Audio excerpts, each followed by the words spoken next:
Olá pessoal, boa noite, privilégio começar essa live aqui com você, desejando que Deus nos abençoe, que seja um tempo de edificação, tempo de bênção, de crescimento, de ensino, de edificação.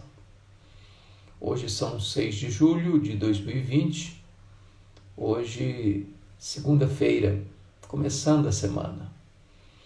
Graças a Deus estamos com vida, com saúde e até aqui Deus nos ajudou.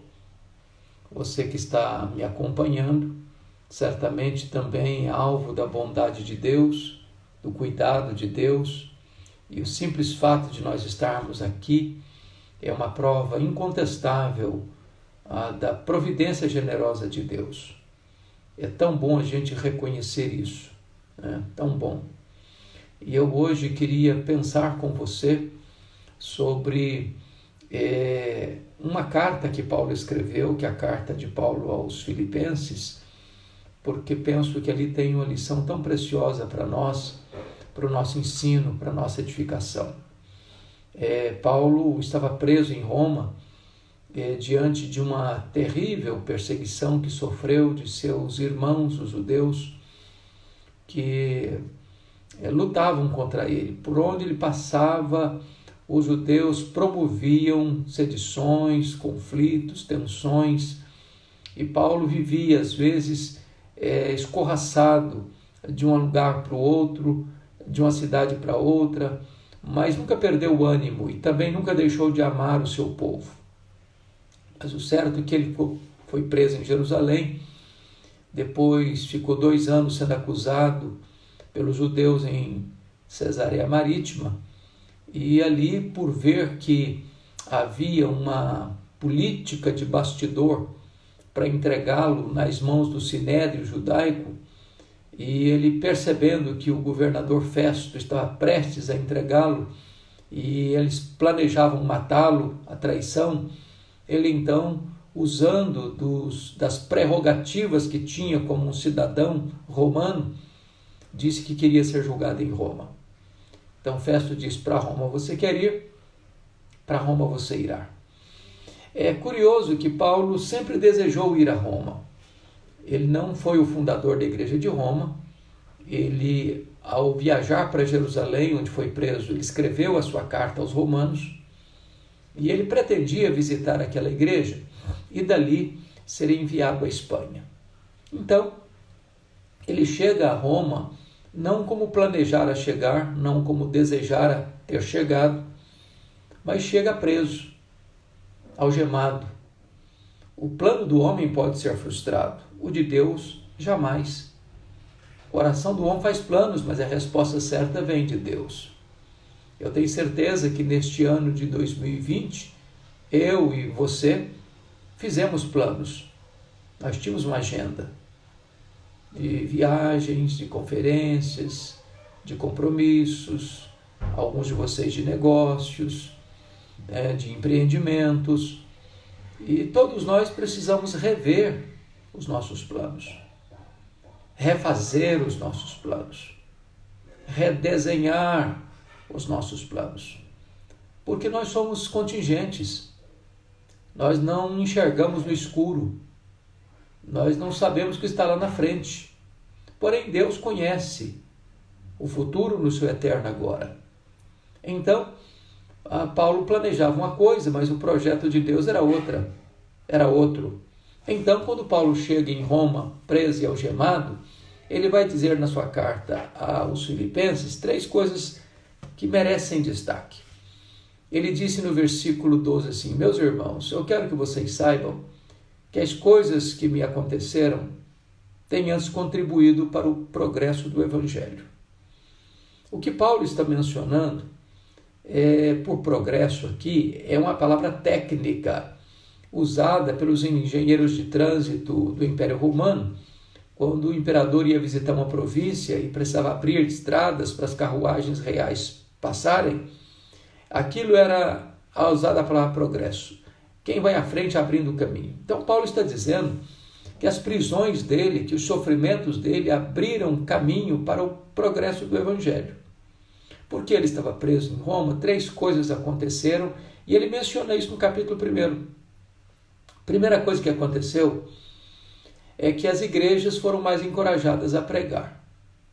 Quando viram que Paulo estava preso e trabalhando, evangelizando, se movendo, porque Paulo sempre entendeu isso, ele diz o seguinte: não sou prisioneiro de César e a palavra não está algemada. Então ele nunca deixou que a circunstância fizesse o ministério dele. Ele entendia que onde ele estava e a circunstância que ele estava passando fazia parte do plano de Deus. E ele queria trabalhar independentemente da circunstância. Então, quando Paulo começa a pregar com ousadia, mesmo preso, isso mexeu com os brios de muita gente. E muita gente começou a se levantar para pregar. Claro que alguns com motivação não muito boa. Alguns pregavam por ciúmes, por porfia, por inveja, querendo suscitar zelo e ciúme em Paulo. Eles não me importam com isso.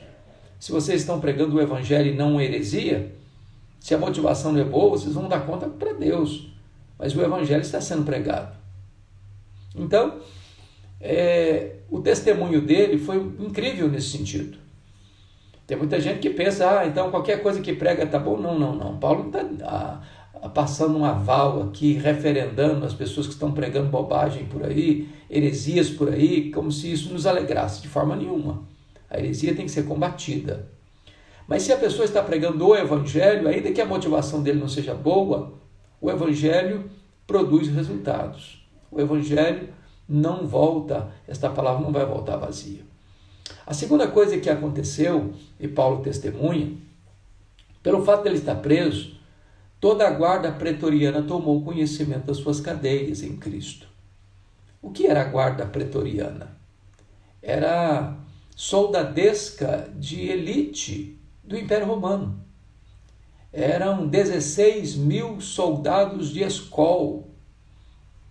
Eram os guardas do palácio. Eram pessoas que tinham trânsito livre no palácio e influência política no império.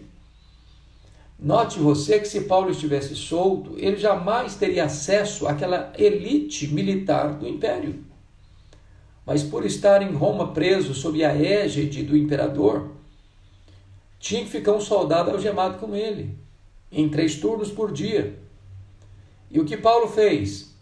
Evangelizou, um a um. Após 2 anos, toda a guarda pretoriana estava evangelizada. E quando ele escreve, no capítulo 4, verso 22 desta carta, ele diz: os santos da casa de César vos saúdam. Ou seja, havia pessoas convertidas lá dentro do palácio. Paulo estava lá como missionário, e não apenas como um preso. É tão importante você entender isso para que você olhe para as circunstâncias da vida com outros olhos. Para que você veja que se Deus nos permite passar por uma situação difícil, é porque Ele tem um plano. E Ele há de reverter essa situação difícil e usar isso para o louvor da sua glória, para que mais pessoas conheçam a Cristo e sejam salvas. Mas a terceira experiência que Paulo menciona, está implícita no texto, é que o fato de Paulo estar preso, ele não podia viajar e visitar as igrejas. Então o que ele fez? Ele escreveu cartas, as cartas da primeira prisão. Que cartas foram essas? Efésios, Filipenses, Colossenses e Filemão. Ou seja, se Paulo estivesse solto, muito provavelmente nós não teríamos essas cartas na nossa Bíblia. Então, qual a lição que eu aprendo aqui? Quando você pensa que a sua vida está de ponta cabeça, quando você pensa que o mundo está desabando sobre a sua cabeça, que a sua vida está de pernas para o ar, quem sabe, nesta hora, Deus está escrevendo o capítulo mais emocionante da sua história. E aí você pode entender o que Paulo escreveu aos Romanos. Sabemos que todas as coisas cooperam para o bem daqueles que amam a Deus, daqueles que são chamados segundo o seu propósito. Não tem acaso para nós. Não tem sorte, não tem azar, não tem determinismo cego. O que tem, sim, é a providência de Deus. A mão de Deus dirige o nosso destino. Então é hora de você descansar o seu coração. Nós estamos no meio de uma pandemia, muita gente sofrendo, todos nós sentindo as reverberações dessa crise.